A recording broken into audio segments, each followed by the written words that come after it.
Hey, Tony with Culinary Seasons, and today I'm going to make a chicken saltimbocca. It's different than the traditional style. We're going to pound out chicken just like you would do for a regular chicken saltimbocca. Traditionally, you would put the sage and prosciutto on top, sear the rest, and then put it in the oven to finish it. Today I'm going to put the sage and the prosciutto inside and fold it over, top it with some cheese after it's seared in the saute pan. Put it in the oven. That cheese is going to get nice and melted. Great weeknight meal, something easy to throw together. Just need a few ingredients. You need chicken, obviously.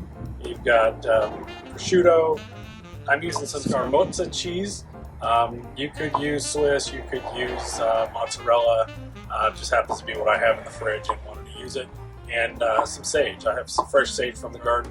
If you can grow your own herbs, I really suggest it. It's really a free way to have some herbs available anytime. But let's get started. All right, so we're gonna pound out the chicken. I've got some, you could use plastic wrap. I've got a plastic bag, gallon-sized bag that I cut the sides on and folded it open. Just gonna pound out some chicken here. I've got to pound these out, see what we got.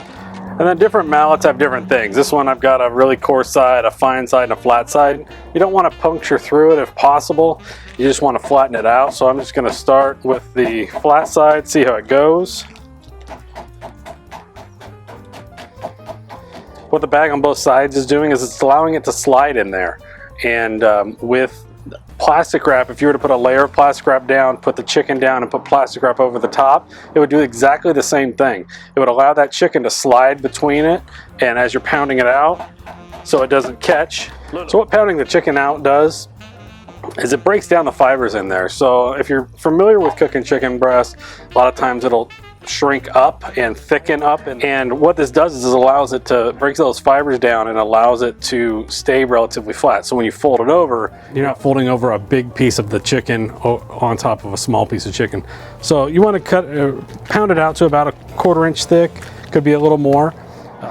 All right, so now we can build the inside of this chicken saltimbocca that we're doing. I'm just going to put a few pieces of sage inside. These are relatively small pieces of sage. So I'm just going to put like 3 in here.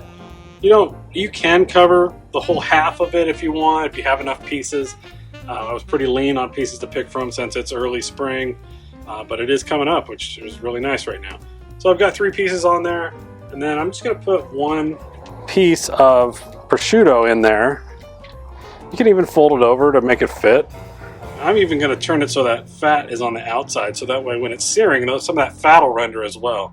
So then all you're going to do is just fold this right over the top, and then when we sear it, we're going to season it and dredge it in some flour. Okay, and we're just going to sear it off and then cover it with that cheese, put it in the oven, and the cheese should get nice and bubbly, and we'll be good to go with that lemon caper sauce.